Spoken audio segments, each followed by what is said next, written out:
read out the emergency evacuation announcement. In the event of a fire or other emergency, please exit the building in an orderly manner to the assembly point, which is located in the market car park. The fire exit in this room is indicated by a green fire exit sign. Please do not delay the evacuation by collecting any belongings. Do not use the lift. The premises must not be re-entered until the fire brigade has given the all clear. Please note it is against the law to smoke on these premises. Please note that this meeting will be audio recorded, and may I also add, can you please make sure your mobile phones are switched off or put on mute or other non-audible position.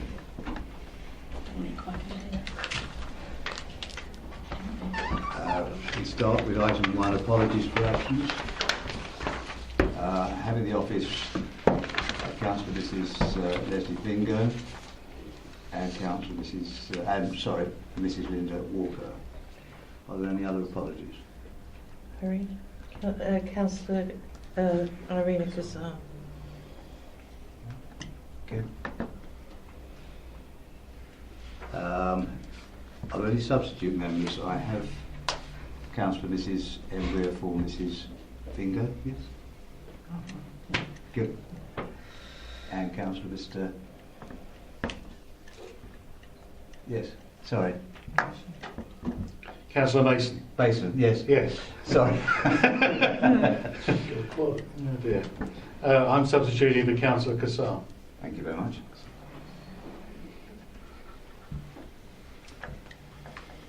Any non-members attending?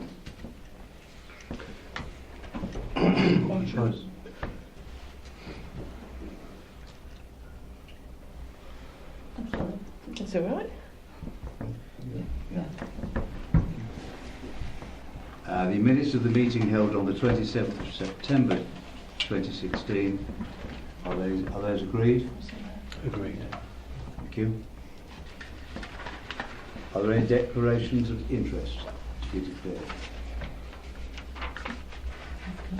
The member of Barling Parish Council. Thank you. Any others? Mr. Chairman, member of Reading Town Council. Thank you. Great Wakeman Town Council. Great Wakeman Council. Parish. Thank you.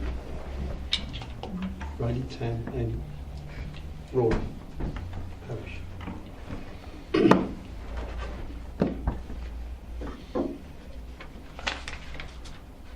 Thank you. Got everybody? Yes. Right. We go on to the main item, agenda item this evening, member learning and development, and I'll ask John to lead on that. Yeah, thank you, Chairman. Just a brief introduction to the report. Pages 6.1 and the top of 6.2, that's discussion on training held over this municipal year, including attendance at mandatory sessions and opportunities provided other than standard courses. Page 6.2 includes some detail on feedback received from members on recent courses and any development requests for the next year. Proposals for training during the 2017-18 programme start on page 6.3. The commentary within that includes at paragraph 413 responses received in relation to questions on when training will be best timed. There's also a suggestion that an e-learning module in relation to safeguarding be rolled out to members, and a separate suggestion that the committee may wish to emphasise the highly recommended nature of some training to group leaders. The current position with regard to parish and town council training commences at the bottom of page 6.5, covering what's been offered over the municipal year on the basis of previously agreed arrangements on places and charging. Paragraph 5.8 on page 6.6 covers feedback on member training received by Councillor Steptoe during his visits as Deputy Leader to the Town and Parish Councils. Chairman, the recommendations on page 6.7 pick out the decision areas that need to be covered by the committee and leave it over to you and the committee to go through them, Chairman. Thank you. Well, I think the simplest way is to go through the recommendations one by one and then take questions on each one as they arise. So the first proposal is that the committee resolves to receive the summary of members' attendance at training sessions during the municipal year 2016-17 as appended. Are there any points anybody wants to raise on that item? There is there is one thing, Chairman. Amazing. I believe we're counting an attendance at a budget away day as training. Is that correct? It's not included in the stats. Oh, it's not included in the No. stats, so it's not training. No. Brilliant. Thank you.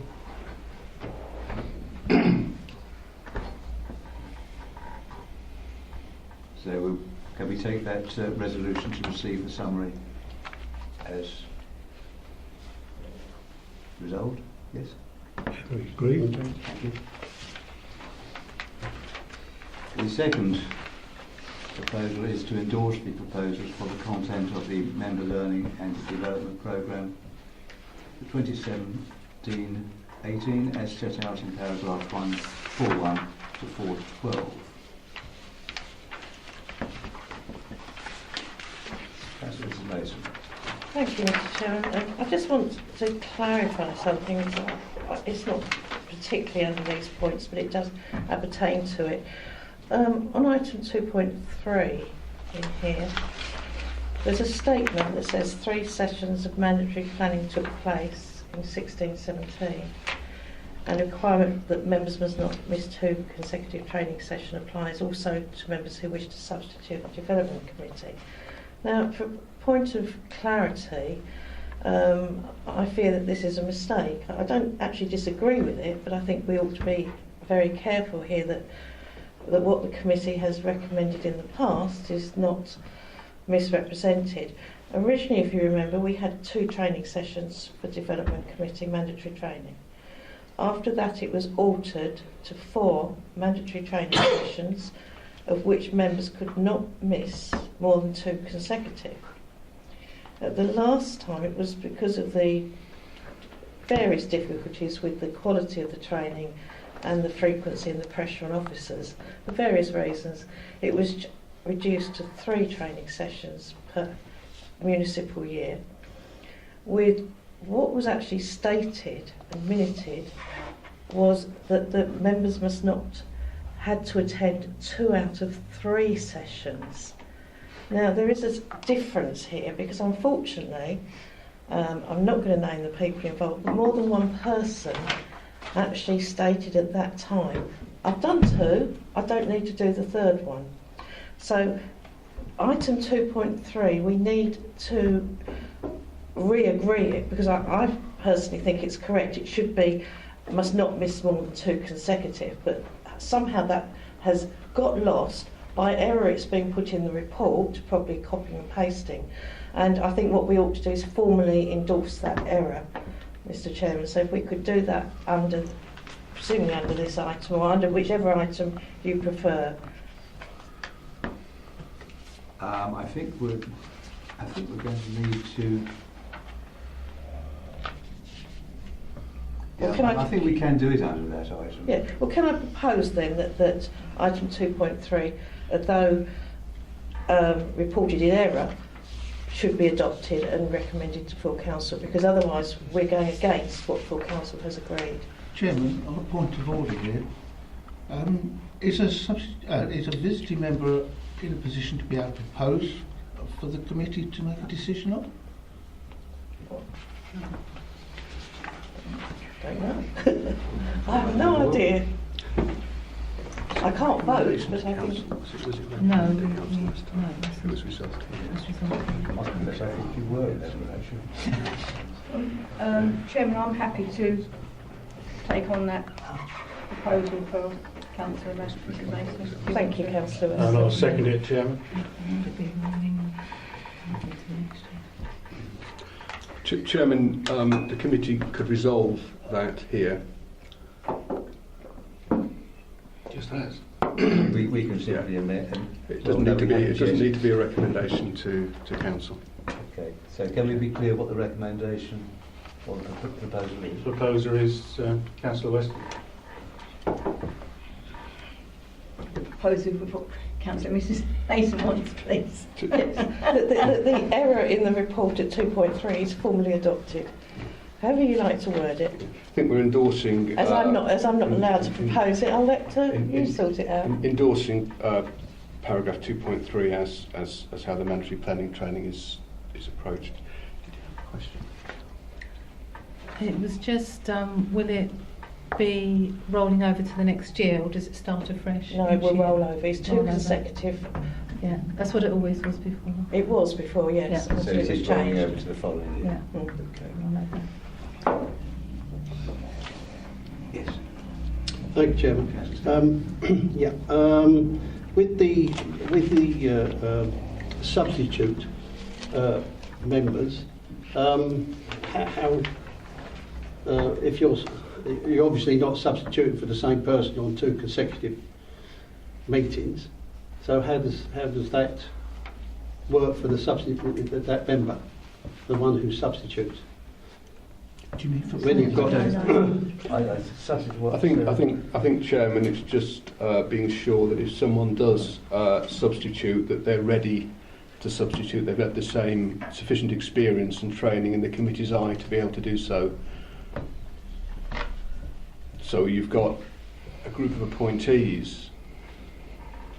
I understand what you're saying, but it's not always the substitute that's going to come in to substitute more than once, if he does substitute, or if they do substitute at any time. So I don't see how that ruling can take place. Yeah, if a substitute, in terms of a member substituting for another member on the development committee, they can only be a substitute if they've fulfilled this training requirement.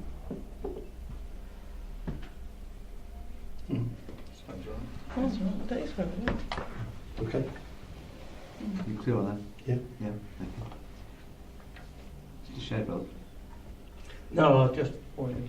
Oh, I'm sorry, I thought you wanted to ask. Not yet. Okay. Yes, Mr. Reed.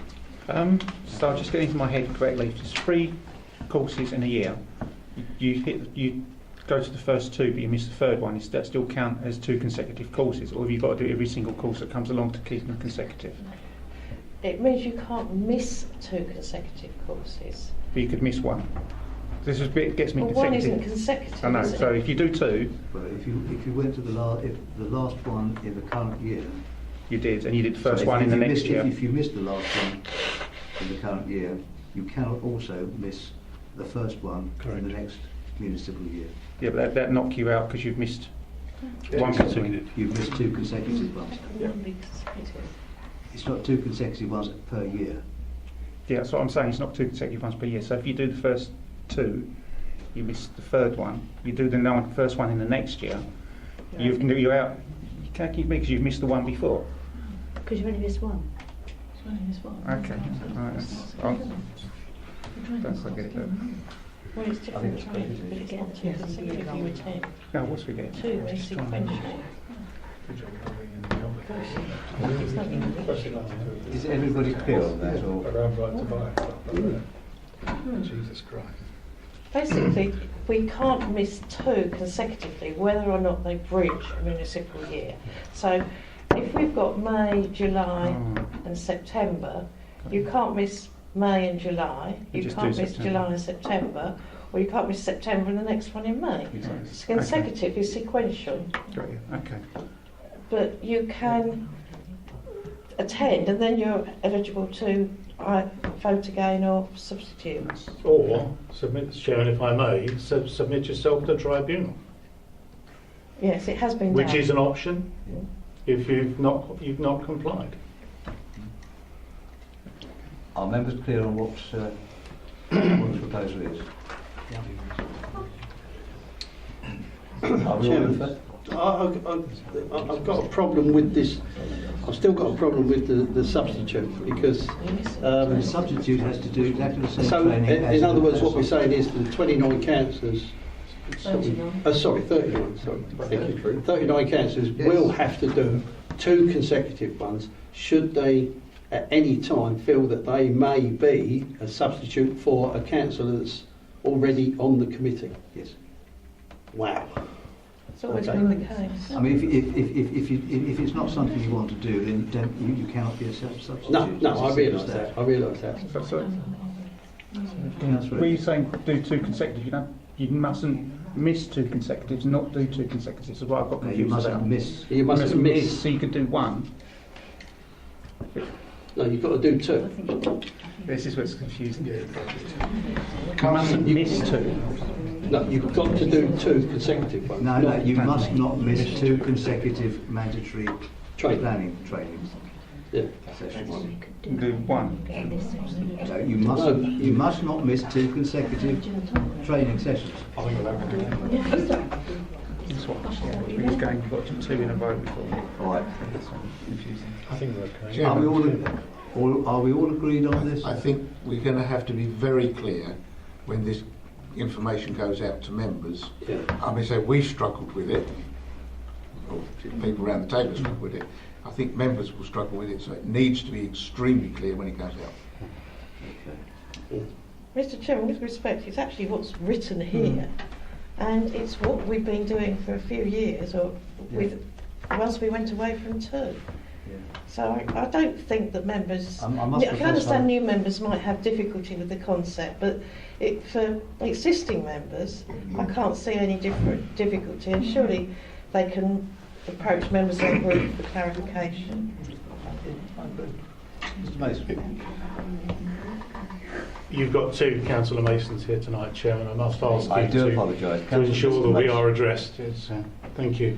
I'm going to ask you to ensure that the minute actually encompasses the scenarios that we've talked about this evening, because actually putting in the minutes the scenarios means that if you pick up the paper, you understand it. If you pick up the minute, you understand it. So there's no misunderstanding by members. So I agree with Councillor Steptoe. I think it needs to be made very clear. And if the scenarios can, the 2 or 3 scenarios can be put in the minutes, then that would be absolutely perfect. Yeah, I entirely agree. Chairman, if I can come back on I'm that. sure it will be. I think, if I may, excuse me, I think it's more around the substitute system, and I think members are still unclear exactly how that should work. Well, I think And I think if we put it into the rule applies to substitutes in exactly the same way and to exactly the same extent as to substantive members Yes. of the Development Committee. I understand that, but I think members, it ought to be laid out clearly for members, Yes. so there's no question. Chairman, I agree. It's the 3rd scenario. I beg your pardon? It's at least the 3rd scenario, so we should, yes. If it helps, Chairman, when we got the Charter for Elected Member Development as a council, we're the only ones that had managed to solve and introduce some mandatory training, and it was seen with great interest because it isn't an easy thing to do. And this council managed to, create something. So it's, it's just in context, it's other councils almost look at us, how did you manage that? So it's. Well, I get the feeling that members are generally all in favour of that proposal, or does anybody want to vote? Yeah, I'm happy with it. All happy? Yeah. Okay, that's agreed. The 3rd item is to consider whether timings should remain at 1:30 p.m. and 7:30 p.m. for the majority of courses, or whether they should be offered at different times of the day. Any questions? Chairman, if I may, I think those timings I think are sound because those that are available during the day, they've got the opportunity, but those that are working, particularly in the evening, such as myself, can only attend in the evenings. You're referring to the existing arrangement? Existing, yeah. 1:30 and 7:30? Yes. Councillor Mrs. Weston.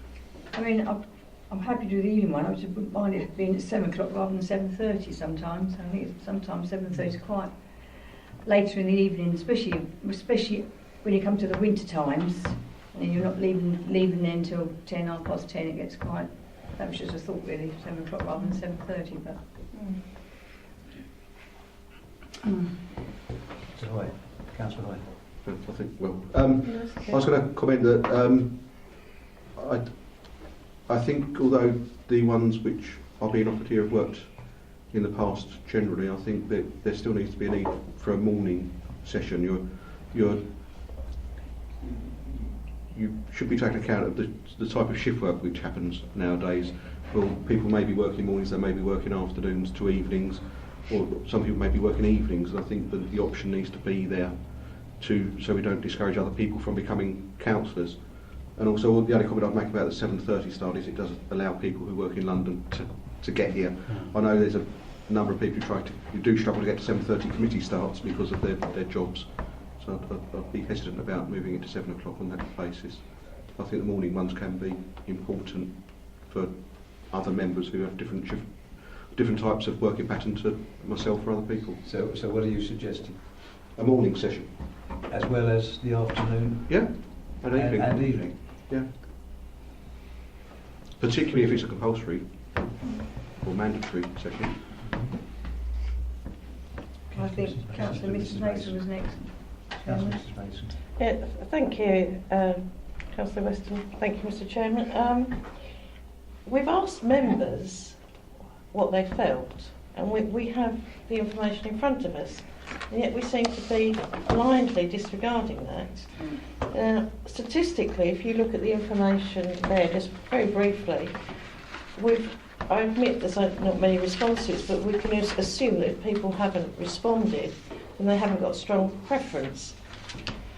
So taking that, you've got for the afternoon, you've got a total of possibly 5 people. For the morning, you've got 6 preference. So there's a greater preference expressed here for the morning than for the afternoon. I can't split out when they put afternoon and evening. So, and the evening is actually a lesser preference. I'm not sure that we can run 3 sessions, but I think there should be consideration given to occasionally doing a morning, occasionally doing an afternoon. There should be some variation.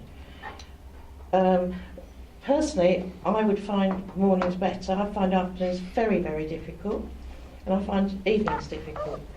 But other people will have other requirements. I mean, some councillors work shift work, some councillors work very long hours, and we need to have a variation of training that encompasses the majority of people. There's always criticism that people don't attend these sessions. There's various reasons why people don't attend, possibly because the content isn't applicable, but also because of the timing. We haven't had, to my knowledge, a morning session, and I think we should introduce 1 or 2, even if it's just one of the mandatory planning, one of the other sessions, so that we can see if the attendance is better with a different time factor. Because surely the point of actually putting these courses on is that we want people to attend. And we want them to attend with the least difficulty for their personal circumstances. Okay. Thank you. Councillor Mrs. Weston. My only concern would be is how many people do we need on a training course to make be cost effective and successful? If we've got too many training courses morning, afternoon, evening, are we going to have enough people coming along? That's my only concern on that. But obviously I understand what Councillor Mrs. Mason's saying. Chairman, if I can sort of have a comment on a scenario. If if there is only a morning and an afternoon training session and it's a mandatory training and the councillor cannot leave work, how is that dealt with?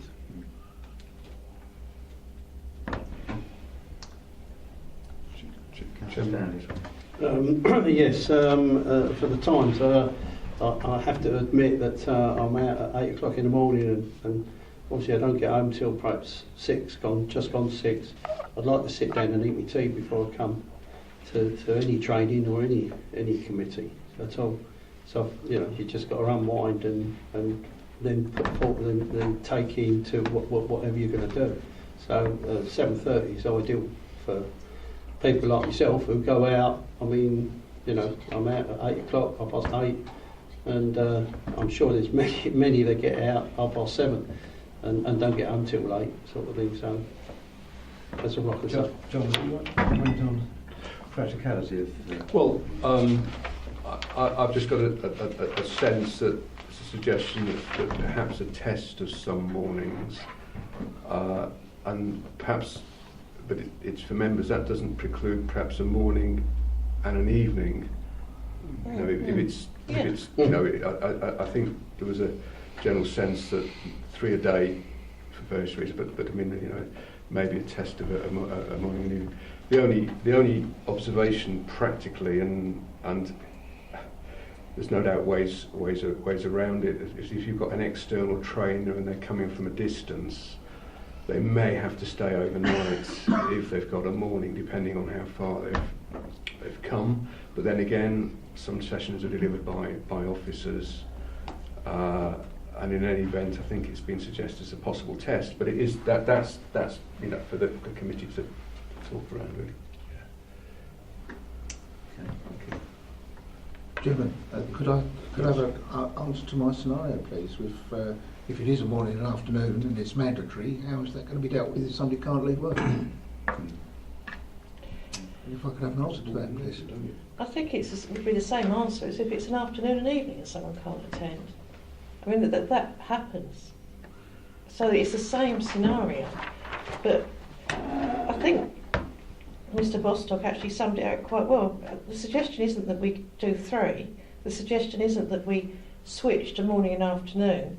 The suggestion at the moment, because of the results of this survey, which presumably all members had the opportunity to be included in, is that some morning sessions are given as an alternative to the afternoon sessions and then taken forward for noon. And they could be done with in-house training, which wouldn't incur any extra cost. Are you referring this to the daytime sessions? So we Yes, still an alternative still to the retain day. the evening sessions? Yes, I think at but the alternate moment. between the morning and the afternoon in some cases. Yes. And I got a sense, Chairman, that if members were minded to try, it was a sort of test suggestion that you know, it could be, you know, the results could be looked at if that was a route to go. You know, it comes back to the committee. Were any more attendees? Did it? You know, that was the Chair. Yeah, Councillor Hughes. Definitely. FD, I do. That's all right. I noticed when training sessions are on, there's usually an email goes out on Good that asks us if we're going to attend. Have we got any information on who actually didn't bother to reply saying they were attend and turned up, or have we got information on who actually replied saying they're going to attend and actually did turn up? So that may help with timings of what's happened in the last year. Yeah, we have got a record of people who... Yeah, so that might help, because it's a little bit in the air at the moment if we don't know who's going to turn up to what session, if the people are even going to turn up. Or indeed the reason why they didn't. The reason why they didn't turn up. Look at those. I think it's fair to say that whatever we do, it's not going to suit happy. Not everybody's going to be happy with it. Yeah, I'm still a little unclear as to where we're going with this. Are we talking about retaining the evening session? Yes, and Yes. occasionally swapping the mornings and afternoons around. that's certainly my understanding. I personally don't have a problem if that is a scenario, but at one point we were just saying that, you know, just possibly having the morning and afternoon. So No, I don't think that's... as long as that's clear. Wasn't I suggested. don't think the general feeling is that that's likely to be No, I'm happy with that. acceptable at all. Except, of course, Chairman, if there is an external tutor, external man coming in to do the Yeah.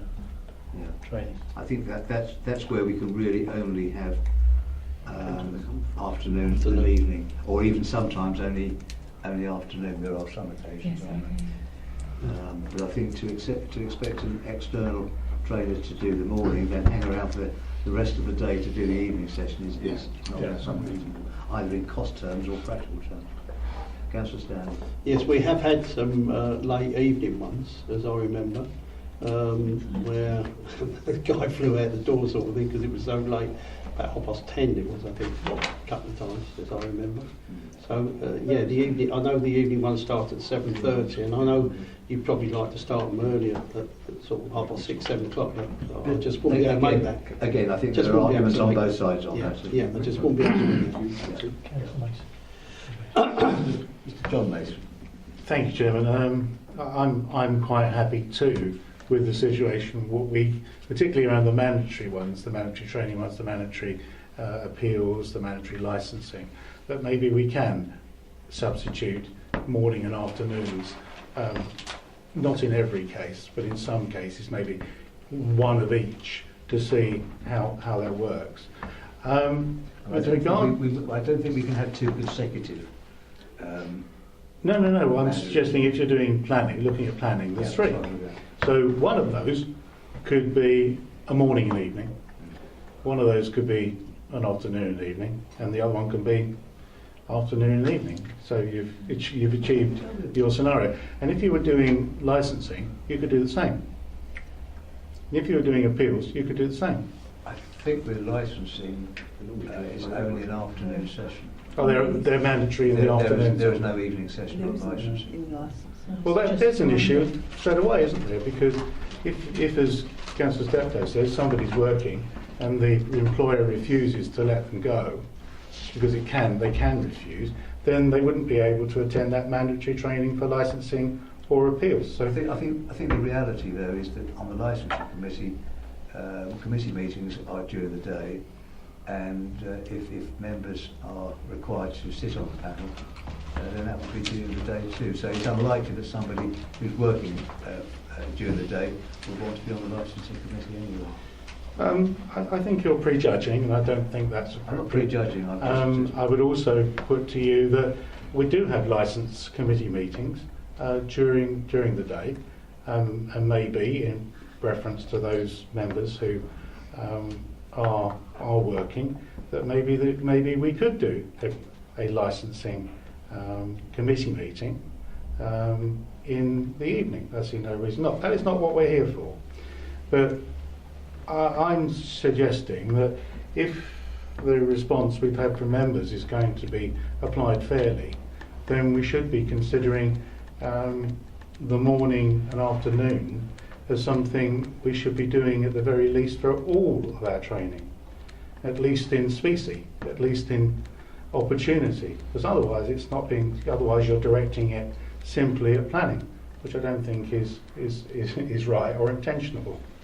Okay, that's where I stand. Okay, so whatever proposal comes forward, that's where I stand. With regard to training finishing later than 9:30, that is of some concern to me. I have been on this council now for 17 years, which most people will say is far too long. But I've never had a training session finish beyond 9:45, and that's with very enthusiastic members, with enthusiastic trainers. I've never known a pure training session finish after that time. So I'd really like to know which ones are finishing at 10:30, because I think that's another issue, and I'm really worried about that, because that's far too late for people to be sitting through training and being asked to particularly assimilate, stuff that's mandatory. Whether you could ask, Chairman. No, I mean, I agree. I mean, I've been a member for 13 years, and I've never known a meeting go on much beyond 9:30, 10:15. I've been at meetings, I've been at training courses gone 10 o'clock. Really? Oh yeah. It's a rarity though, isn't it? Well, it's a rarity, but still running late. It's too late. We had one last year and I can't remember what it was. Yeah, we did. Yeah. What training session then? Can't remember. Mrs. Mason. Thank you, Mr. Chairman, for allowing me to carry on with this. I think we have a problem, a fundamental problem, and I can understand the issue with licensing is the training is in the afternoon. The reason why some members cannot go on licensing is because they can't attend the training. And we're therefore excluding members from participating fully in the council. And the same with the appeals. Now, with the situation, I don't know if everyone knows this because we have a mixture of self-employed, retired, etc. But generally speaking, if you are an elected councillor, you can request time off from your employer. Usually it's unpaid, some employers pay, but the employer has the right to not grant that wish should it affect the business. So you have a right to ask, but you don't have a right to be granted. Therefore, if we have members around the table that work various, even with my knowledge of various shifts, various different lifestyles, our training and our committee, by being just in the afternoon, is excluding a large proportion of councillors, I think. And we ought to be looking that the training does include all councillors. So we should be asking for a separate second session for licensing and appeals, I think, is another one that's in the daytime. Otherwise, anyone that works 9 to 5 or long hours just is excluded by dint of their employment. And that's surely not the intention of our training.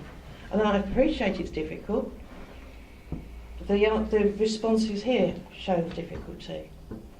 The appeals training is, there are only 6 members on the appeals committee, and it's delivered by Rochford officers, and there's only a requirement to attend every other year for that.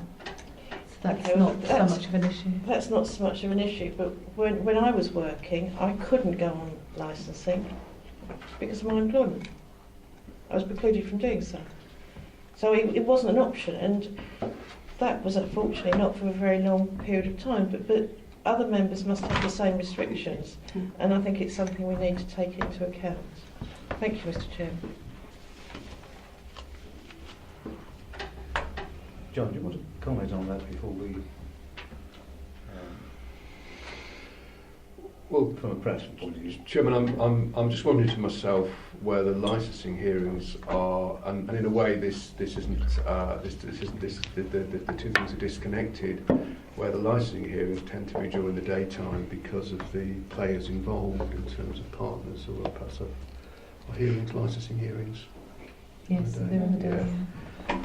So there is that factor. However, it is for the committee. I mean, if you're asking for 2 lots of time off for your employer if you're wanting to go to a hearing plus the training, so to that extent, you know, the committee might feel to introduce 2, or have it back at the next meeting with a bit more analysis.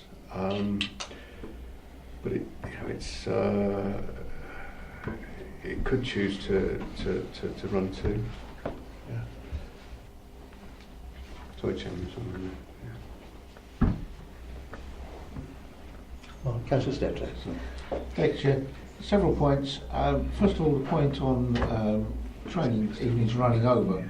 One of the things that very often happens with trainers, once the course is finished, members do tend to keep the trainer talking with various points after the official training is finished.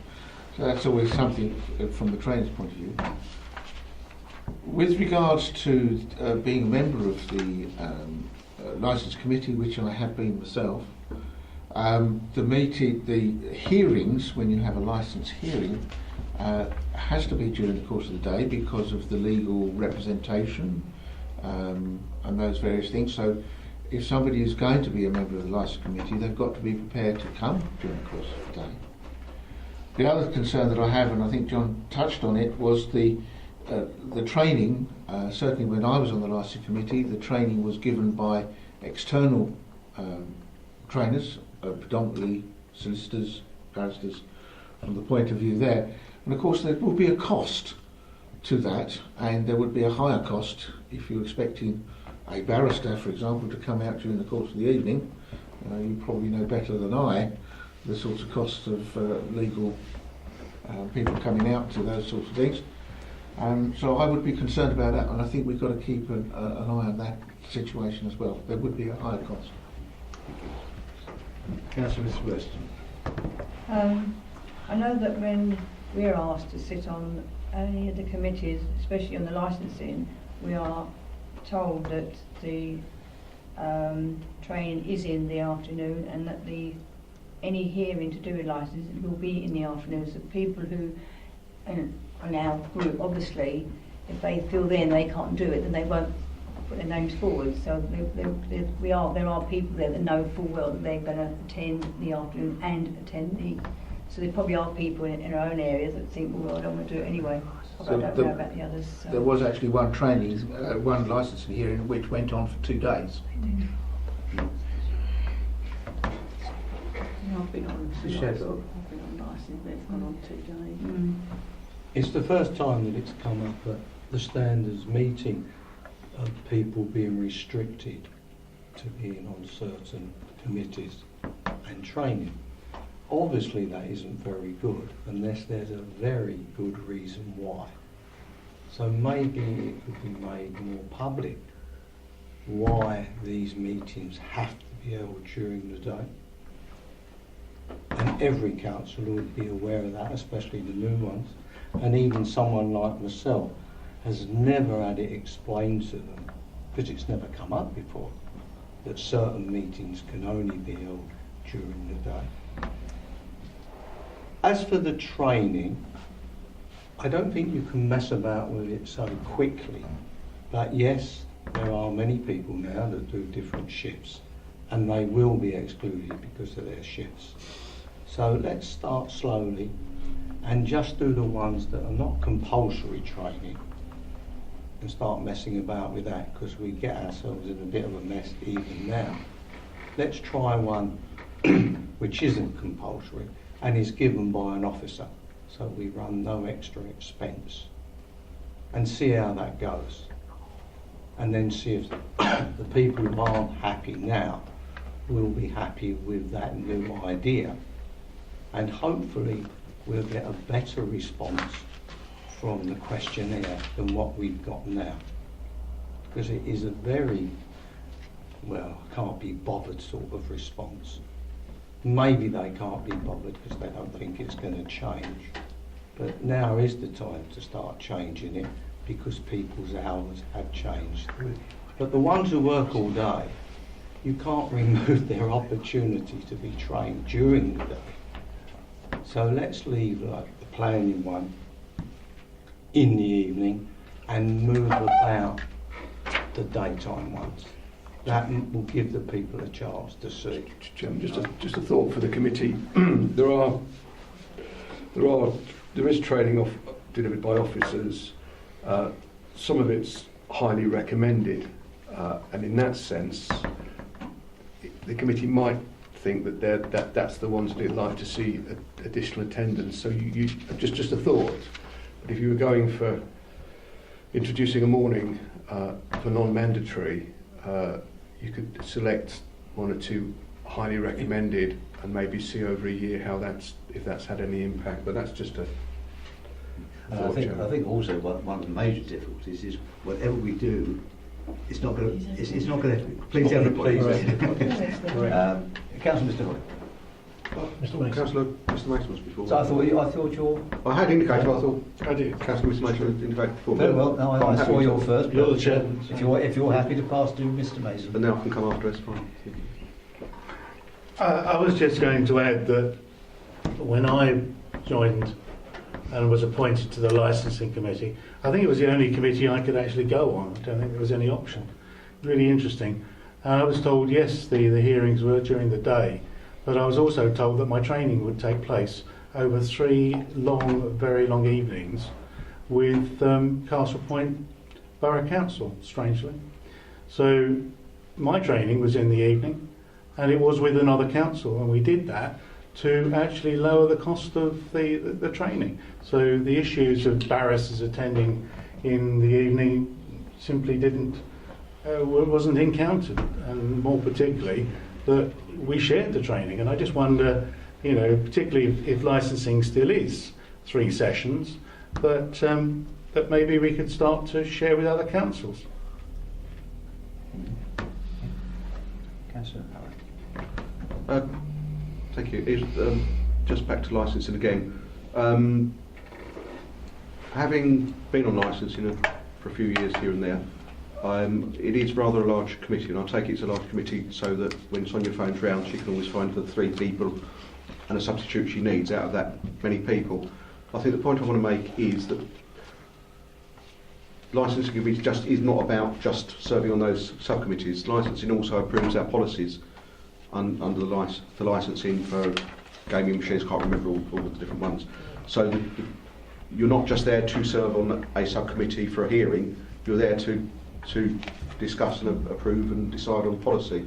And I think that's where it becomes a bit more important. And you start wondering why they have to meet in the afternoon. I know historically they have, but it's about the only committee which really does meet in the afternoon for some reason. I don't know why. Which goes contrary to what I just said about shift work, but you can't have it everywhere, can you? I'm arguing against myself there. But it still does preclude the majority of people, I would say, who could attend the meeting. And the training would be not just for the hearings, but the training would also help with policy. That was just the comment I was making.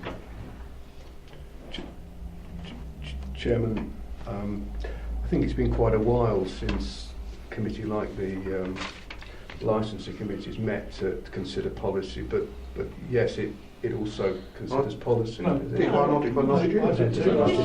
Was that? So it was a policy session. Well, it was our 5. Gambling. Yeah, gambling. Gambling. So it was to consider. It was actually held in the morning. Was it? Because that 10 o'clock in the morning. I was going to say. Quick, wasn't it? Yeah. Sorry, that's my daughter. I was going to say I can't see any reason why they couldn't be in the evening if they're Because that's No, I don't if I It through was the this year. chair, I did one. Was on there last year, I think. Michelle might. Was it? I can't remember. It was one where we inserted. Keith Hudson was here, and we inserted the thing about nighttime economy into the. But I mean, certainly, you know, I would anticipate officers should be looking to have them as evening meetings, like other committees, where it's policy in the same way as the licensing committee might at times meet. So the appeals committee might sometimes look at policy. So just as an observation. You're in the morning as well. Yes. Yes, that was the point I made. Right. Yeah. So we will look at that, Chairman. Yeah. I'm beginning to wonder whether it's desirable that the officers actually consider all these various options and come back with a further report before any final decision is made, so that members can actually look at the options, the ups and downs of each option. Councillor Mr. John Mason. Chairman, I wouldn't be happy with this being deferred for a further few months. I'd rather there was a proposal which was clear and determined, and the committee voted on it. But if that's not possible, then at least there should be a proposal that allows the officers to look at the opportunities to introduce different timings for certain committees. I don't see a lot of problem with the officers and you agreeing to an appropriate use of different times for certain committees. I agree that would be difficult, because I would not know how many members would have difficulty, how they would approve. So I think my difficulty at the moment is that, yes, I am looking for a proposal, but as I'm understanding it from members' comments, there are several beginnings of proposals, but I haven't actually had a proposal come forward as yet. I'm not allowed to. Chair, perhaps if I can help out here. Can I suggest that we propose that we maintain the evening session and look at the various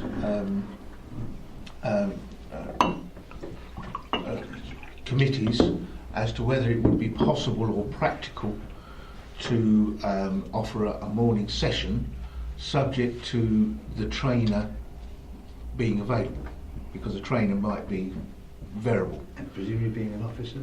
If it's an officer, then it's obviously easier. But I would suggest that that's probably, we need to be perhaps a little bit flexible with that particular situation. I don't think we can actually say that training for a particular committee must be in the morning and the evening. I think it's going to depend on what the training is and who's going to be giving the training as to how that can actually work. So, but with the possibility of giving some morning sessions. On what basis? Exactly. That the officer selects? Yeah, the officer selects. Yeah.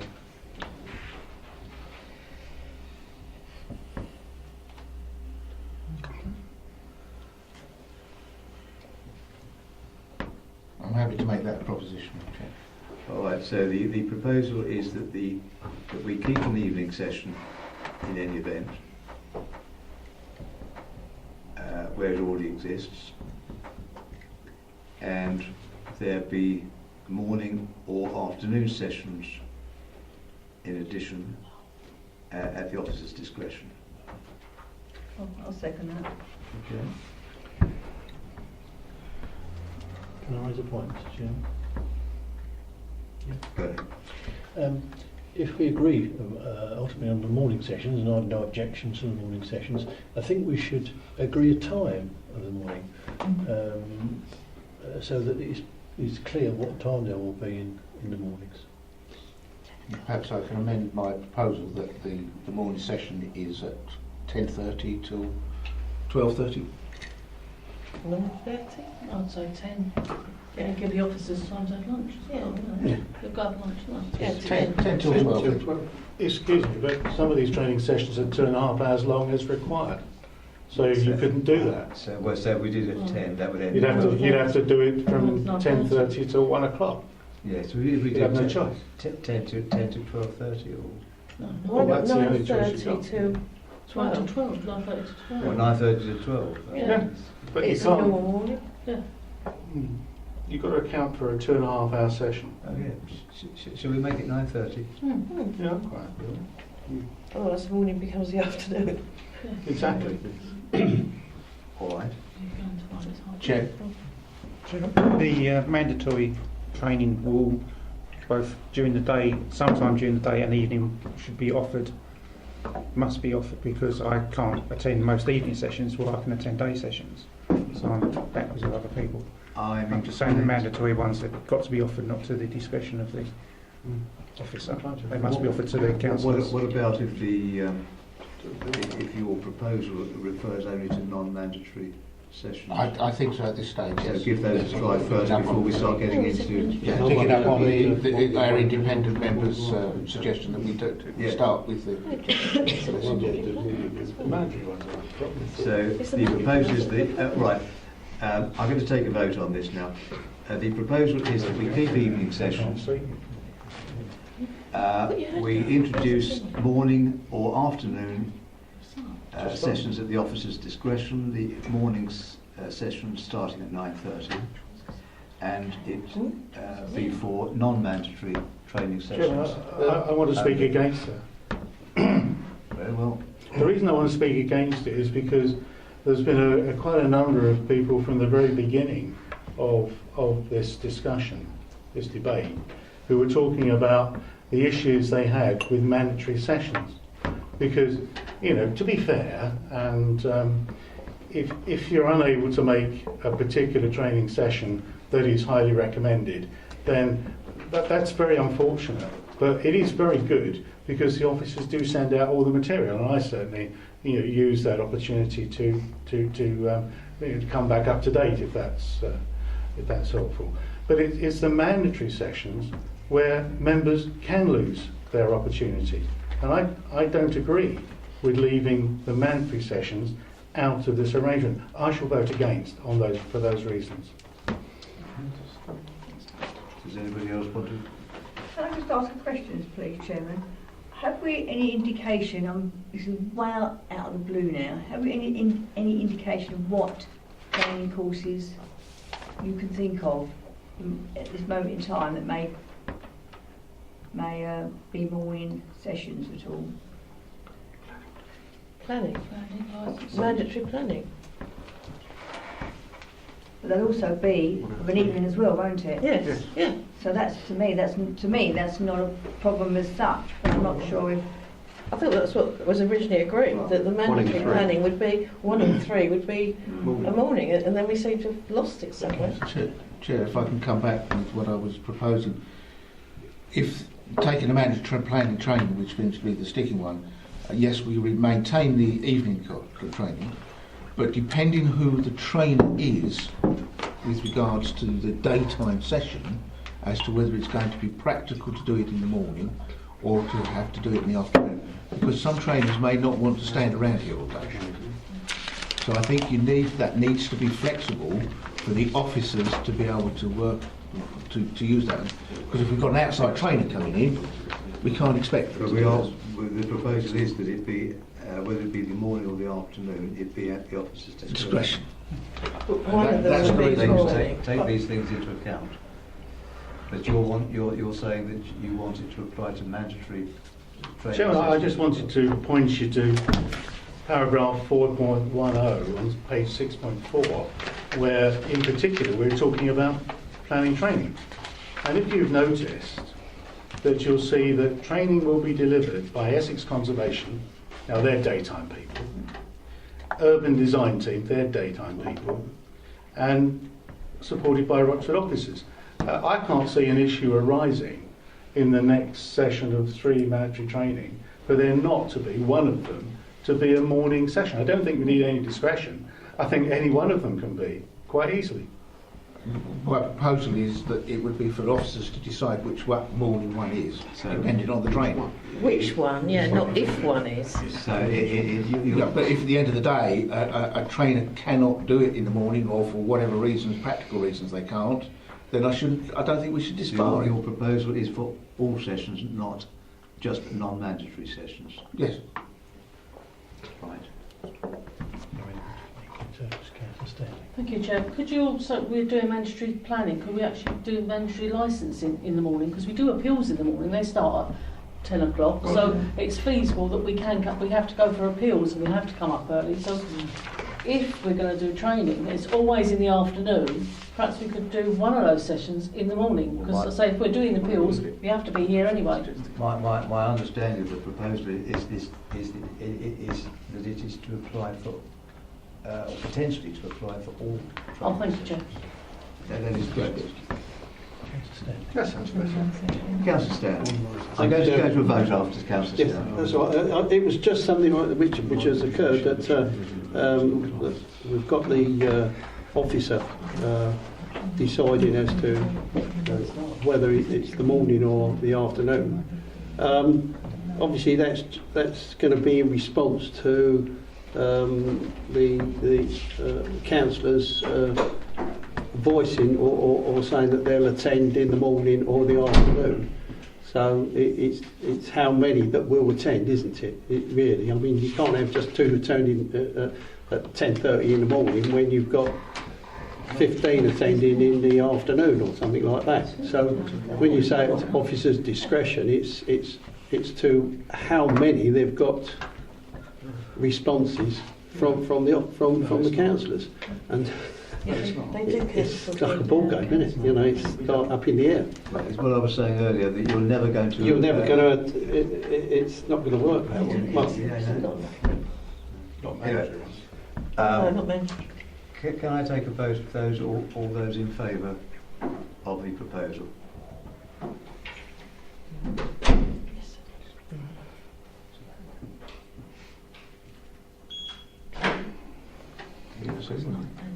All those against?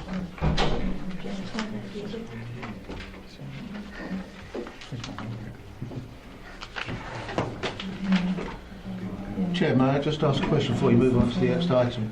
I didn't want to ask this and cloud the issue. I've just finished this one, so that one is...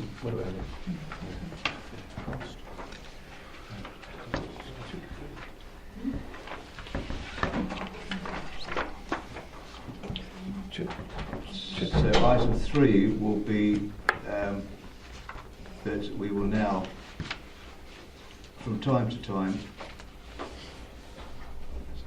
offer the daytime session in the morning or in the afternoon for a trial period. Thank you. Chairman, that is for a trial period. Can I just get confirmation? Yes, that was for a trial period. Right. So when's it going to review, Chairman? A year? After 1 year, would you say, John? Would that be enough? That would probably... What we're doing now is we're amending this after we voted. Can we have another vote on exactly what we're voting on? I thought that was... Well, no, we're now adding things to it, aren't we? Well, our Councillor Steptoe did say for a trial period. Wait. Yes. Okay. Then did he say from time to time? I didn't hear him say that. Did you say that? It's just another way of saying at the officer's discretion. No, but it's not the same, is it? Well, it is, because the officers will exercise their discretion from time to it's time where not. appropriate. It's not. Okay, I'll withdraw my vote. Because I'm sorry, I will vote on what I hear is put, not afterwards.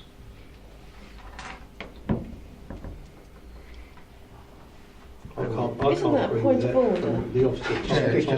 Chair, a point of order here. I think the proposition has been proposed, seconded and carried. My understanding is that we now move on to the next item, and that's the end of it. Thank you for that. And if I'm correct, it can't come back before this committee for a period of time. 6 months. Yeah. Well, if I'm incorrect on that, please correct me. Right, I would like it minuted, and I'll put it onto the public record. I did not hear in the proposal from time to time, and I did not vote in favour from time to Well, time. the words they used was at the officer's discretion. Yeah, well, that's what I expect to see in the minutes then. So from time to time they will exercise their No, discretion. I didn't hear from time to time. Mr. Chairman, can I suggest this that is we semantics. allow the officer to listen to the tape recording to exactly what was said and minute what was actually said and voted on, rather than debate it without memories? Because you had a proposition, you had a seconder, you had a vote, and that was carried. It can't be altered. I thought it was clear. If members were not clear, I'm not sure why, but what is our position on that, John?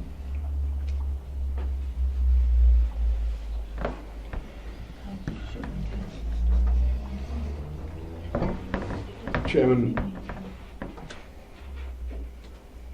we have, as far as I'm aware, a decision that at officer's discretion some training sessions, including the mandatory planning, be introduced a morning and an evening option. That's where I thought the committee's at. I suppose I just wondered if that was, yeah, but I mean that's where the committee's at, and we can introduce that. So, yeah. So you're happy with that? That's what I heard. Yeah, thank you. With that as well. Very well. Because this committee can review it after a certain period in any event. I'm comfortable with that, Chair. So it's fine. So are we happy on that? We're happy on that. Good. Chair, I did have a question that was outside of this, slightly outside of this. With training sessions on occasions when they've been booked, particularly in the evening, there has been a couple of occasions where there hasn't been enough attendees and that training session has been cancelled. If that was to happen in the case of a mandatory training session, let's say for example planning, would that be registered against that member because they didn't attend? Of course. Because it's not the member's fault if it's been cancelled. Chairman, I've got to support Councillor Steptoe. If a mandatory session is cancelled, then it can't count against anyone. Mandatory sessions must go ahead if there is anyone who's there. It's mandatory. That's my view. It's mandatory. So I fully agree with you, Councillor Steptoe, 100%. I agree as well. Yeah. Just with regards to item 6 on 6.2, paragraph 2.9, can you just advise who were the 2 members that undertook the courses and what was the cost, and also please advise on the value of the courses to the council as a whole? Sorry, what paragraph was that? 2.9. From page 6.2, is that right? Yeah.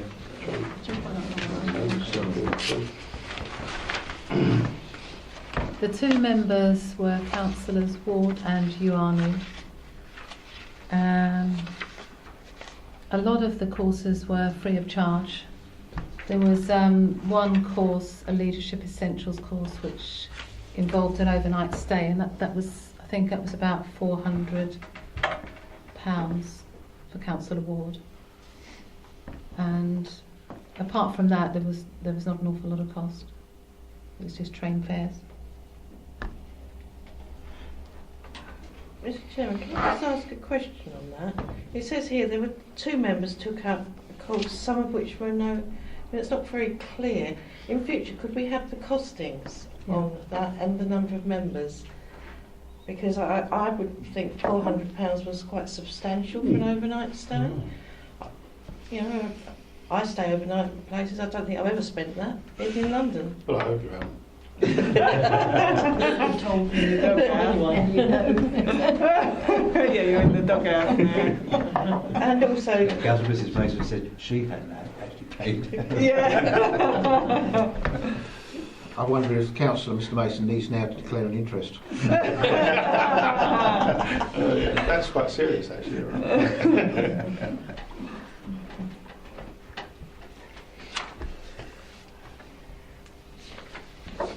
Right, let's go to item or recommendation number 4. That the safeguarding level 1 e-learning module be offered to members. Councillor Mr John Mason. I just want to ask a question, if I may. Is there any reason why this training module can't be made available to members on a DVD or CD or stick or whatever? Because, you know, I find myself, I'm not an iPad using member, and there are others. I don't really want to be troubled to come into the council offices, and you wouldn't want to pay expenses for me to do so. So if you supply me with a CD or a DVD, I can run that without any risk to anyone on my own PC, laptop, whatever. So I don't quite understand. Chair. But, Chairman, we can take that away and, you know, find out. You know, we should be able to do something better with liaise with colleagues. Yeah.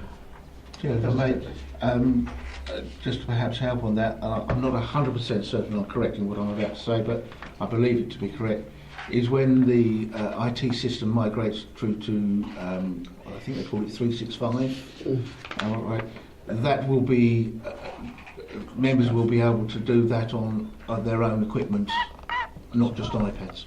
So that would alleviate your concern about using iPad. But this starts immediately and the 365 is not available. I appreciate what so you're that's saying. why I raised it. Thank you. Councillor Stern. Can that be sort of emailed on a PDF file? As, It's a test. No, it's an interactive. CBT. what, you know, you just click on it and play, sort of thing. on an email. I get a lot more stuff that way. We can, Not that I was ever a compliance officer. we can look into see what the I options mean, that'd are. be the easiest way to do it, because then you can just click on it and play it to yourself from your own email. No, it won't work like that. So, I'll get a couple of things. I do get a couple of things, but we've got the technology in 365. We should be able to use that. Sure. Did you want to come in? Yeah, I was going to say, I didn't think that if you emailed it, on my experience of tests like this, you can't email it. You have to go into a system, and it's like a test. They run you through things, and you answer maybe multiple choice questions or something. You can't just do it on an email. It doesn't work. Well, send it through as a video on an email. On the. Councillor Yeah, I was going to say, picking up on that point, certainly in my particular industry, all of the e-learning is done on a web-based program. It is done section by section. It is done as an exam, and it has to be done. Although it's, if you like, it's done offline. But once you've done when you've gone through the learning, you have to sit the exam, and then that is done online. And then they give you the certificate. So you can't do it from a DVD, you can't do it from an email, you have to go into that system. Now, I'm not saying all e-learning systems are like that, but certainly the ones I've come across are like that. That's right. Just in my experience as well is that most e-learning is through a web page, which you can use on iPad or PC or whatever. As long as you send a link to the web page, you can open it and just go on with the learning. Can I ask from a parish point of view, you're anticipating that the module would be made available. Are you aware at this stage as to whether there would be a cost to the parish and town councils for using that e-learning system? I don't imagine so, no. Okay, thank you. Yeah. I was just going to say that's how I do my training at work. I go on to the PC, I have to read it all through, and then I have 20 minutes or whatever to answer the questions. We don't actually have anyone coming in giving us training. We do it exactly the same as that. I'm not sure if we've got enough information really to take a vote on this item. Chairman, I mean the only thing I'd say is that as indicated in the report, it's felt useful for members to undertake some training on the subject, and there has been a e-learning module developed that it would be appropriate for, you know, in terms of that's already been developed, members to interact with. However, this isn't suggesting e-learning in the way that a lot of members will be used to at this stage. If we were to suggest e-learning into the training programs, I think we'd want to come back to the committee on some proposals around that, because as is being suggested, that does involve doing an actual test where there's a sort of pass and fail, and you know, it's this is about just giving members the opportunity to have a bit more information on safeguarding, and I'd rather officers went away and communicated with the members that perhaps may have some difficulty because they weren't, you know, we're not set up for this per se, and contacted those members like Councillor John Mason, you know, yourself, then you know that's, you know, I think subject to that, if the committee's, you know, happy, it's more about making, you know, that available where we can. You know, there's no it's no more than that, Chairman. All right. Are you happy with that, Mr. Mason? I'm happy with an adoption that takes into account all the issues that members have around it. Yeah. Yeah. Okay. Chair. I don't know how to end that first. I'm going to take you in order. Councillor Evans. Well, I'm reading this here. Is there a cost of putting it on the iPad? At the moment, I take it's on PC at the council offices and the council staff Yes. use it. Is there a cost to put it on the iPad? No. No. So if it goes on the iPad, maybe it might be interesting for the members of the committee to have it first to actually interact with it, and then, as I'm reading it here, then suggest it goes out to the rest of the councillors. If we feel it's a good programme and it's going to be beneficial. That's what I'm reading here. Excellent. It's a pilot. So it's a pilot. So I suppose we carry on doing that. It is just be just that it be offered to members.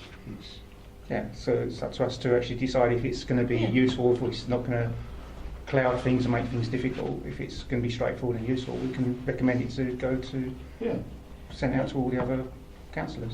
Excellent. So it's So all all you've used got by to the do staff is in the then council. add to the end of 4 members of the committee. You see? It's more work I've got to do. What, just add members of the committee? No, we do with everybody. Chairman, I think Councillor Stanley wanted to come in as well. Yeah, I was going to mention exactly the same thing. I mean, just to put it out to get a feeling for it, and then see how you go. But still have it as part and parcel of coming to council. You know, you could have it both ways, and if it slowly migrates in onto the PC or onto the iPad, then that's not a bad thing. Yeah, I don't dislike the suggestion. My only concern is how do we get around the delay of the rollout on it?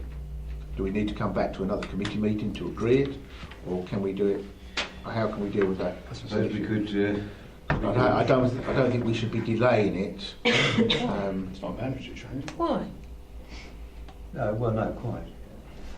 But if we're going to do the training and offer it to members, why not do it sooner rather than later? I mean, Chairman, all I could draw members' attention to is paragraph 417. That's the advice we've had. So there's no statutory requirements. Correct. The council has a duty of care to safeguard children and adults at risk. The Essex Safeguarding Children and Adults Board recommend this level of basic training as a minimum for councillors. There is a requirement to evidence this level of awareness when the council carries out its safeguarding audits. Currently, the council is self-assessed as working towards complying with the requirement. So, I mean, that's the driver. It is for members. I suppose you could have a committee, just as a suggestion that, you know, the committee sort of trialling it, and if it seems like it's working, in consultation with the chairman, continue to roll it out, subject to any issues, if it's, you know, something like that maybe. Chairman. Question. What is the time frame on getting it over to the iPads? So there's no mention of time frame on there. So if it's a couple of months anyway, it'll be next meeting. I think it's all been set up. It's all been set up, so it's ready, virtually ready to go. So maybe.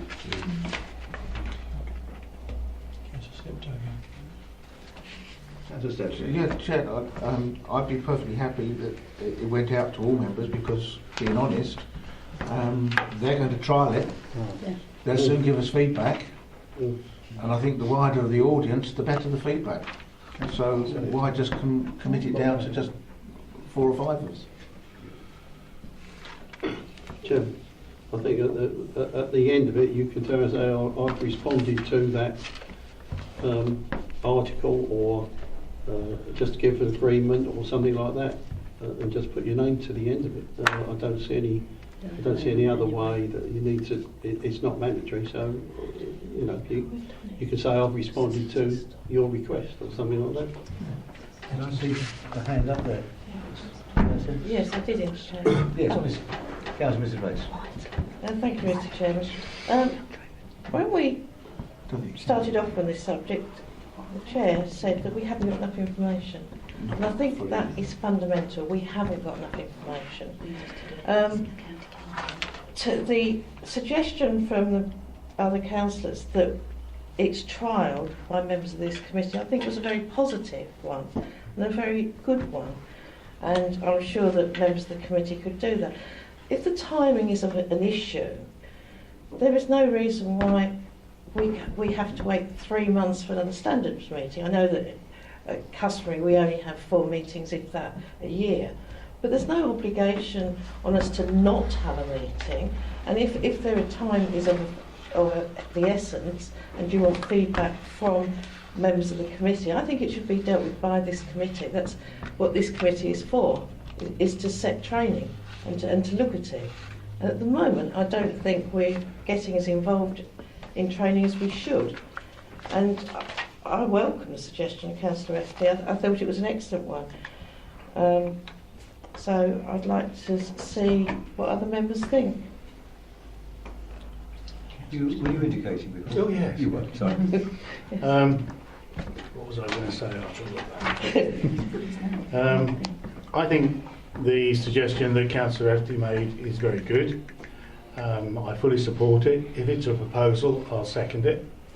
The only caveat I'd add to it is to say, and if any other members with iPads want to volunteer to undertake the e-learning package in this case, then they're very welcome, and also to give feedback to the Standards Committee.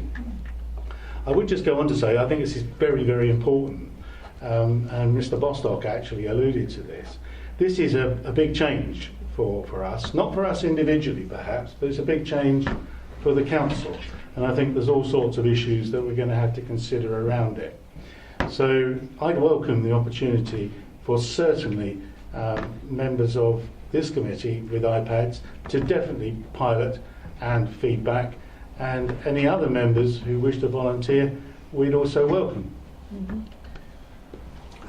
That would actually be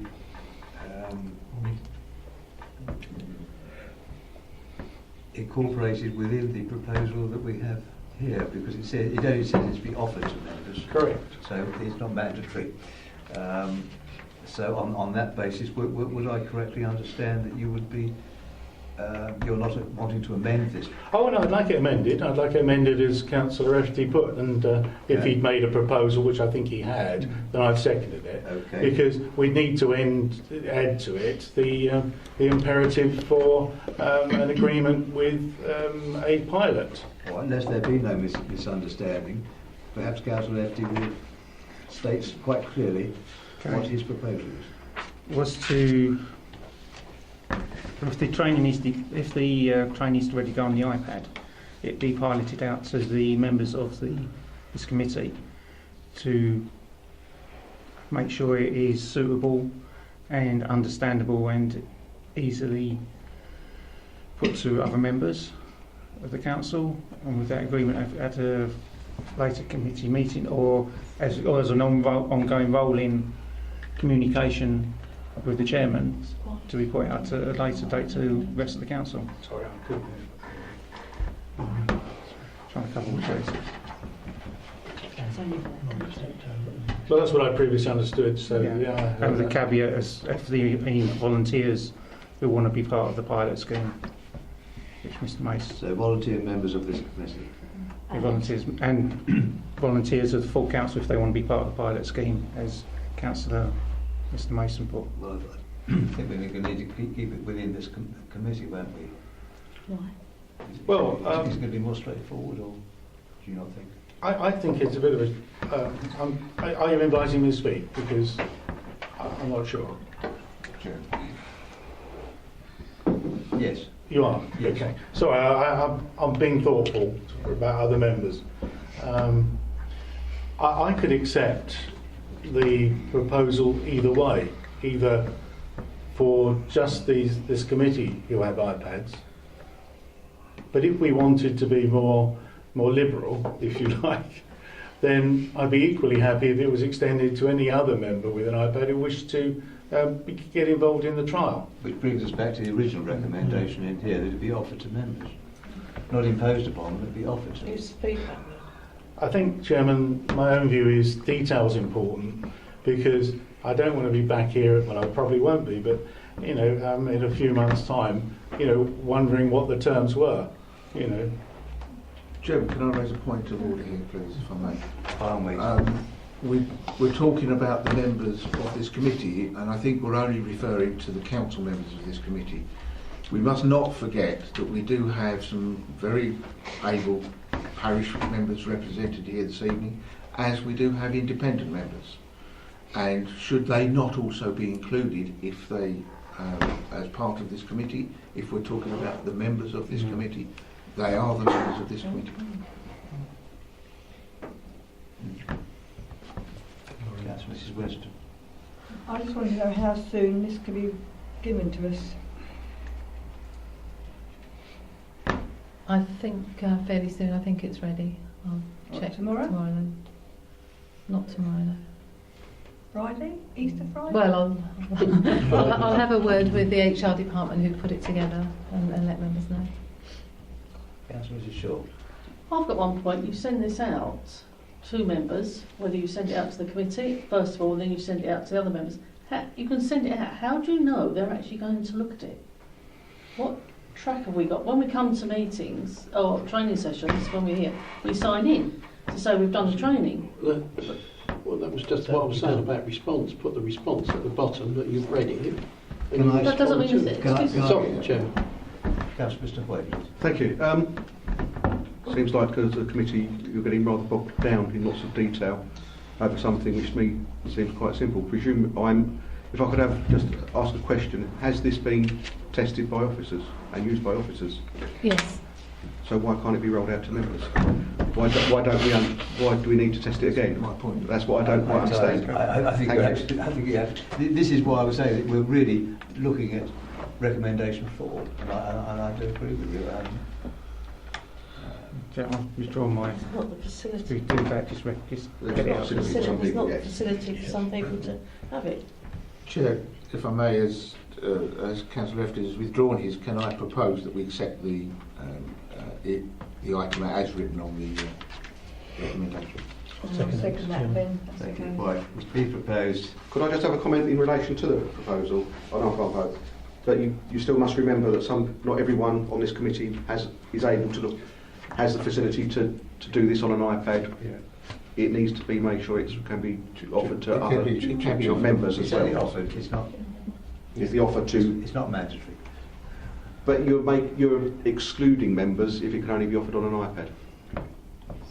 Because not all members round this table even have an iPad to use. No, I don't. Chairman, officers officers would liaise with any members that have got a slightly different scenario, just to work with them and find alternatives. Find alternatives, and it's not mandatory. It's just something that is felt it might be useful for members to sort of engage with, and there'll be ways through it. But officers will look at that. We'll take account of that, because there is an awareness that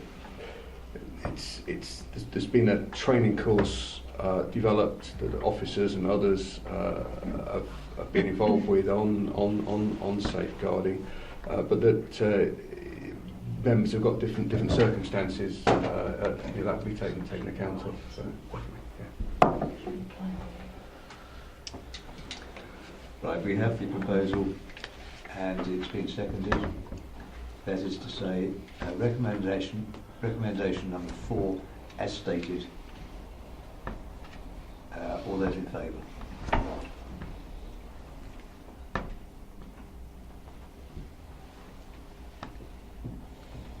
All those against?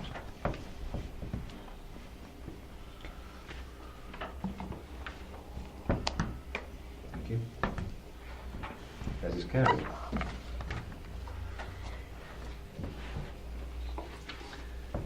Item number 5, that a communication be sent from the committee to group leaders asking that they emphasise to their members for the benefit of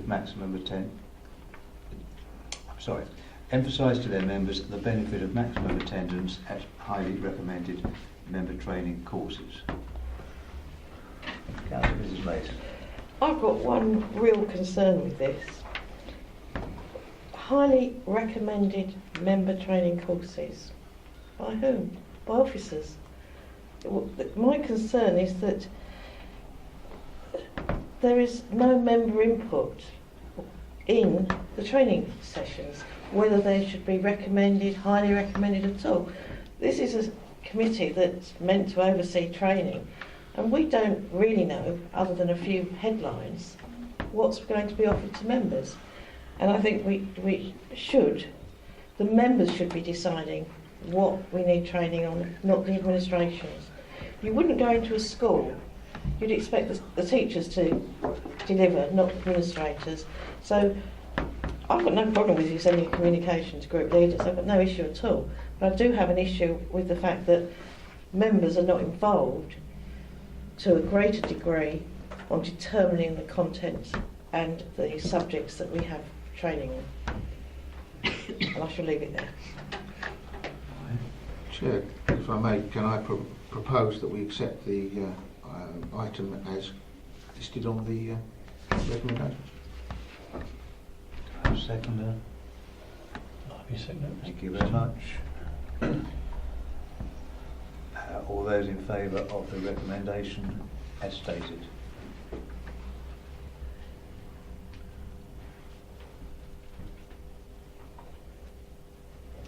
Thank you. Any against?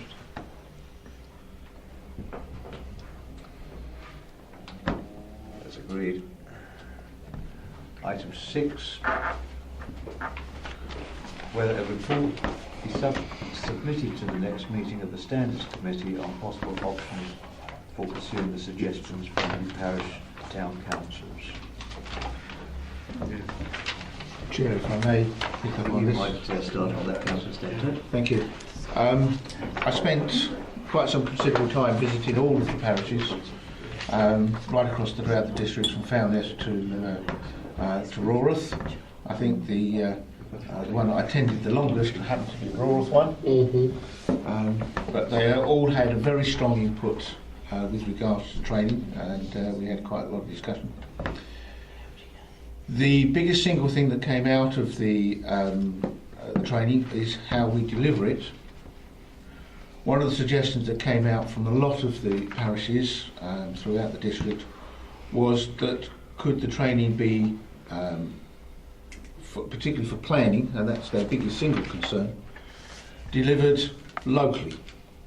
And by that I mean within the area, so the parish councillors can get to the training a lot easier. The general thoughts that I had on that was that you could put several parishes together. For example, and I only use an example and I'm open to debate on it, if you took, for example, Fowness, Great Wakering, Barling and maybe Sutton, and did a training session for those particular councillors at, say, somewhere central like Great Wakering. Possibly at this end of the district with the town council, perhaps for Rawreth to join in with the town council, perhaps Holbridge with Hockley. I think there's several combinations that you could use depending on the training. When I asked the parishes with regards to the costs on that, obviously the more parishes that are get together, the better the cost spread for the training, whether it be one of our officers or whether it be an independent one that we bring in or that comes in. That seemed to fit the bill quite nicely, and they were quite keen on that as a suggestion throughout the whole district. The single biggest one that they are concerned about is planning. Not we as members, we come to the mandatory training here. It's slightly different for us because of things that we're looking at and what have you, whereas a parish council is only making a recommendation or being consulted on the issue. They feel that some of the training wasn't relevant to them in terms of the planning. So the planning training needed to be slightly better tailored towards the parishes. Okay. I think the planning officers will probably know better what I'm talking about than I actually do. So that was the single biggest thing that came out throughout the whole discussions that I had. With regards to other training, I think problem that I found is that there was a certain amount of apathy around other training from the parishes, particularly around health and well-being and things like that. I think there was some apathy about that. But I think if it was tailored right and done in a similar sort of fashion, I think there would be a better response on that. That was the general feeling that I had throughout the whole district. I don't know if our parish representative here this evening would like to add to anything to that, or anything that I missed, because I know at least some of them were there at the meetings when I was there. So I would perhaps like our to ask and see if they have any further input on that. Mrs. Constable, would you like to comment on that? Yes, the general feeling through all the parishes and Ashingtons as well was that amalgamating some close parishes on an evening session would be a good way to go. But I think the parishes were looking at it insofar as costings, that it would be a lump sum payment of whatever, and that would be shared between, if you had 4 parishes going, for instance. So, figure off my head, if the district said, well, that's going to cost you £100, 4 parishes would split £100. But I notice that the proposal that's on here, it is still one representative free and a charge of £40 for everyone thereafter. So you're only going to get, if you have 4 parishes, you're only get 4 people turn up. I thought the plan was, and the whole idea was, that by doing that amalgamation as a one-off cost, that you got more parish councillors to go, so that, say, everybody on the planning committee could go, and it would cut down the costs to parishes, because it would be being split between the numbers of parishes attending. If you're not going to do that, and if you say it's still going to be just one free person and everybody else is £40, you might just as well maintain the status quo, because that's not going to work. That I would agree with, Chair. That was the general consensus going round. Before I pass on to members, Mrs. Weir, did you want to make any comment? I was going to agree. I mean, that was the main thing, was the costings, you know, of training, and particularly on a small parish, it really prohibitive, you know, if they've got to pay, say they've got 4 or 5 people. I mean, it's a lot of money to a small parish, and to make it fair, you know, if they do get together and it is shared between the parish, the cost, it would work out a lot cheaper than, you know, one person going free and the others paying £40. Councillor John Mason. I agree with Councillor Constable and Councillor Steptoe. I don't think the proposal of 1 free and £40 for each one is actually going to work at all. I don't think it ever did, and that's why we've commissioned this piece of work for Councillor Steptoe to go around the parishes. The way I see it is there's going to be a cost to, well, paragraph 5.9 says it, there's going to be a cost to the district in doing this. I've personally got no problem with, on each occasion there's a piece of training, that the district council works out what the cost is and simply puts that out as the opportunity for parishes to subscribe to, and however number of parishes agree to commit to come, that cost is divided by them. When, you know, the district council's not then at any loss, and the parishes are paying the cost rate. It's as easy as that. Okay. Chair, could I My only thought on that is, it's a good idea, but what if one parish has 7 people and one parish has 1 person or 2 people? Are the parishes then going to turn around and say, well, I'm not going to pay 25 quid because I've only had 2 people, you've got 6 people and you're paying 25 quid? It's just a question, because you're bound to get it. You get my meaning? Chair, if I may come back on a couple of points there. Yes, I would agree with the fact that we need to drop the 40 and split it between who are the parishes there. But one of the biggest things was that, if Councillor Mason's suggestion there, you'll see how many want to attend. The whole point was having it in the right location so they can get to it easily. Because those parish councillors, Great Wakering Parish Council doesn't want to be travelling down to Ray. It makes it difficult. So that's why I'm suggesting it needs to be in a locality. So, for example, Foulness, the parish councillors of Foulness, for them to get to anywhere this end of the district is a nightmare for them. So if it was a Great Wakering, they're more likely to attend. Chairman, could I just, just for clarification, because I'm getting a sense that there was talk about parish tailored training, and I'm wondering whether that's, for instance, that there is planning training for the parish and town councils that's about their type of planning, and it's about that going out to the parishes, which is distinct from,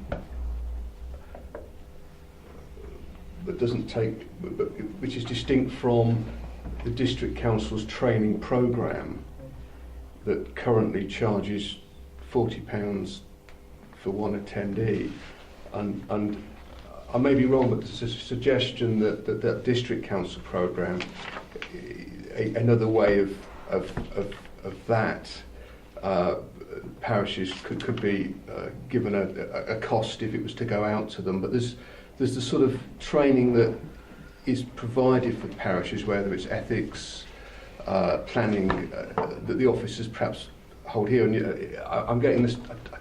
Would it be right that type of training is very much what was being sought? Yeah. If I may, to pass on to that. Yes, I agree with that. Yeah. Several of the comments that some of the parishes that I had was that when they put in, particularly with planning, when they put in an item under consultation, that it's not necessarily taken that seriously. Having read and been on the planning committee for a number of years, some of the comments that come in from parishes aren't always clear to members of the planning committee as to exactly what they mean.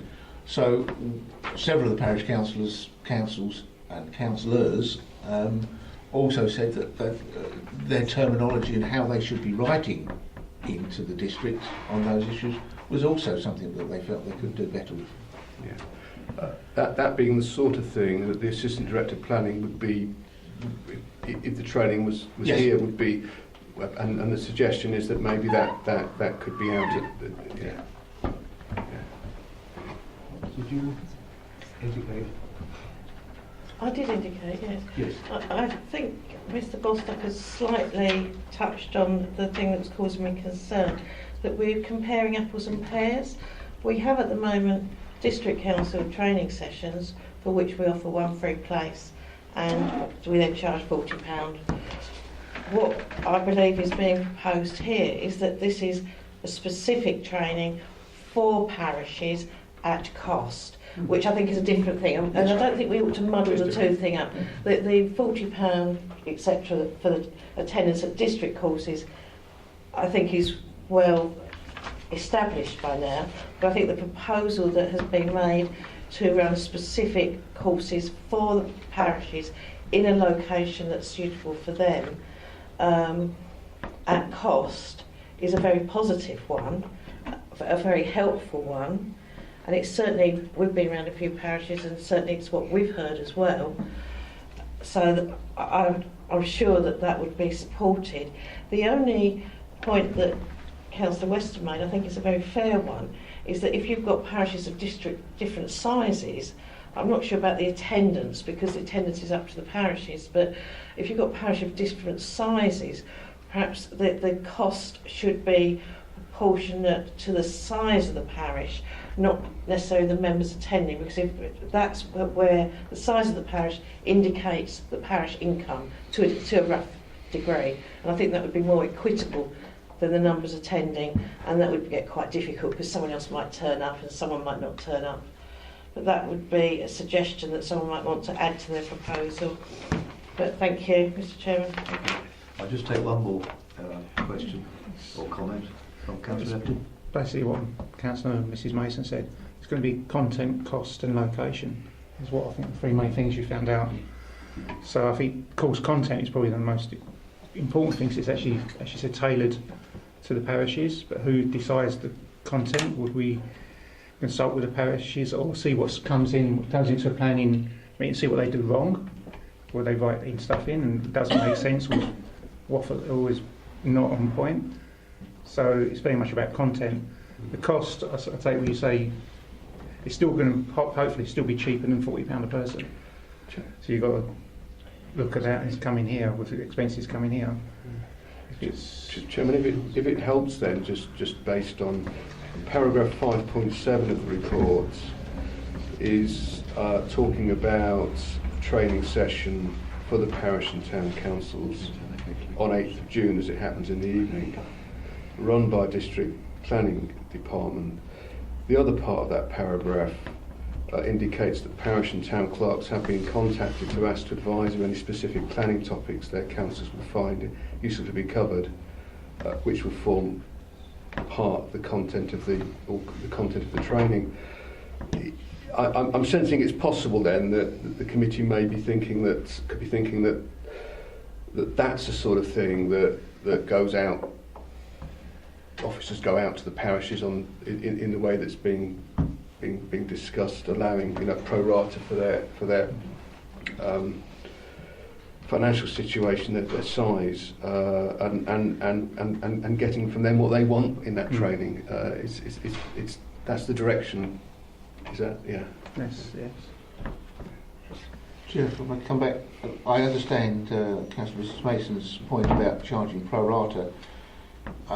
I think that's going to be very complicated for officers to sit down and work out. I think it's going to get very muddly. But of course, you could have the situation with the parish councils at the eastern end of the district. There's not as many down there, whereas if Rawrath was to tie up with the town council, because there's so many town councillors, the cost would be considerably cheaper. So should it be per parish? If it's £100, it's £25 from there's four there, £25 per parish. I don't know. It's going to be quite complicated for them to do it on a pro rata basis. I mean, I think we must remember that all we are being asked to agree this evening is that a report be submitted to the next meeting of the Standards Committee on possible options for pursuing the suggestions from the parish and town council. So I don't want to get into too heavy weather, but Councillor Stanley, did you? I did want to make. I did want to make one comment. Thank you, Chairman. With the 5.7, that the council is one evening. And as has already been noted, that there are several parishes that would be interested and coming from a distance and may not be able to make that one evening. And as we have officers that have to, well, they go home or they stay here or whatever they do, and then everybody comes to this specific venue. There's no reason why we can't actually just pay that officer overtime rate or whatever it is, sort of thing, to go to those venues, which has already been looked at or spoken by Councillor Steptoe, and the cost for him to go out rather than the whole cost and splitting that cost. It's only one cost, and that's for that officer to go to the venue. And if we arrange for a cost of transportation, mileage, whatever it is, then there's only that one cost, and I'm sure that won't be anywhere near as expensive, and that could be supported by Rochford District Council in a whole. Yeah, I'm sure these are issues that will be considered in these options. No. So, Chairman, can I make a proposal? Yes. Well, it says whether to report I know. Mr. Minnick. Yes. Proposal is yes. Just going to ask. Thank you. Is that agreed? Well, so is item 6 agreed? Yes. Good. In that case, that's the last item. I close the meeting at 21:19. Thank you very much for your attendance. That's got to be last. Right, just